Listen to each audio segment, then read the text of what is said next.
पहले की सरकारों ने देश की क्षमता को कम आंका। मोदी 21 द्वीपों का नामकरण परमवीर चक्र विजेताओं के नाम पर किया। Port Blair. प्रधानमंत्री नरेंद्र मोदी ने सोमवार को आरोप लगाया कि पहले की सरकारों में विकृत वैचारिक राजनीति के कारण आत्मविश्वास की कमी और हीन भावना रही। इसकी वजह से देश के सामर्थ्य को कम आंका गया। नेताजी सुभाष चंद्र बोस के जन्मदिन 23 जनवरी को पराक्रम दिवस के रूप में मनाया जाता है। इस मौके पर प्रधानमंत्री ने नेताजी सुभाष चंद्र बोस द्वीप पर बनाए जाने वाले नेताजी राष्ट्रीय स्मारक के प्रतिरूप का भी उद्घाटन किया। उन्होंने कहा, चाहे हमारे हिमालयी राज्य हों, विशेषकर पूर्वोत्तर के राज्य हों या फिर अंडमान निकोबार जैसे समुद्री द्वीप क्षेत्र, इन्हें लेकर यह सोच रहती थी कि ये तो दूरदराज के दुर्गम और अप्रासंगिक इलाके हैं, और इसी सोच के कारण ऐसे क्षेत्रों की दशकों तक उपेक्षा हुई, उनके विकास को नज़रअंदाज किया गया। अंडमान निकोबार द्वीप समूह इसका भी साक्षी है। प्रधानमंत्री ने सिंगापुर, मालदीव और सेशल्स का उदाहरण देते हुए कहा कि अपने संसाधनों के सही इस्तेमाल से ये देश और द्वीपीय क्षेत्र पर्यटन के आकर्षण का केंद्र बन गए हैं।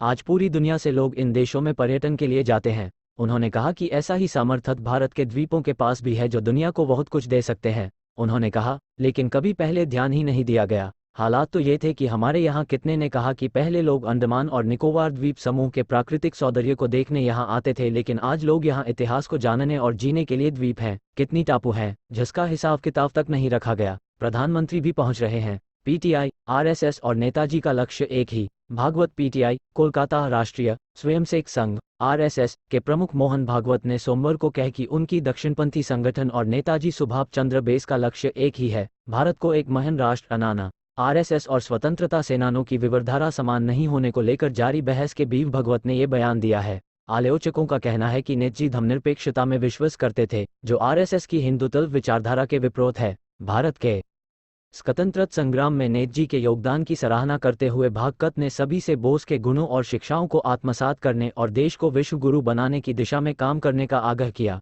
नहीं झुके। जेल में बंद स्वतंत्रता सेनानी शाह। PTI, port Blair. केंद्रीय गृहमंत्री अमित शाह अंडमान निकोबार के 2 दिवसीय दौरे पर पोर्ट ब्लेयर पहुंचे।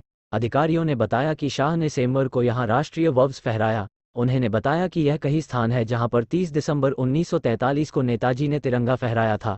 उस समय इस मैदान को जिमखाना मैदान के नाम से जान जाता था। शाह ने इस मौके पर कहा कि ब्रिटेनी शासकों के अत्याचार के बावजूद सेलुलर जेल में कैद स्वतंत्रता सेनानी झुके नहीं।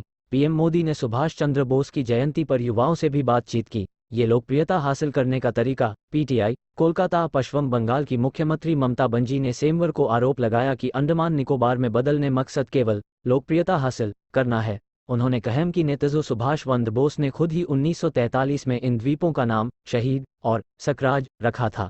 उन्होंने केंद्र पर महान स्वतंत्रता सेनानी की ओर से तैयार योजना आयोग को खत्म करने का भी आरोप लगाया। अंडमान में नील और हैवलॉक द्वीपों का नाम 2018 में केंद्र की ओर से शहीद अपटन के अवसर पैदा होंगे। पीएम ने कहा, यहाँ के द्वीप हमारी समृद्ध आदिवासी परंपरा की धरती भी रहे हैं।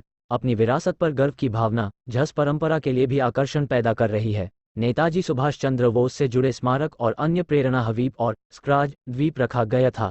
स्वतंत्रता सेनानी को सम्मानित करने के लिए रॉस द्वीप का नाम नेताजी सुभाष चंद्र बोस द्वीप रखा गया। नेताजी सुभाष चंद्र बोस की 126वीं जयंती पर प्रधानमंत्री के अंडमान निकोबार द्वीप समूह के 21 सबसे बड़े द्वीपों का नामकरण परमवीर चक्र विजेताओं के नाम पर रखे जाने के बाद ममता बनर्जी ने यह बयान दिया। बनर्जी ने कहा, आज केवल लोकप्रियता हासिल करने के लिए कुछ लोग अंडमान के शहीद और स्वराज द्वीप के नाम उनके द्वारा रखे जाने का दावा कर रहे हैं।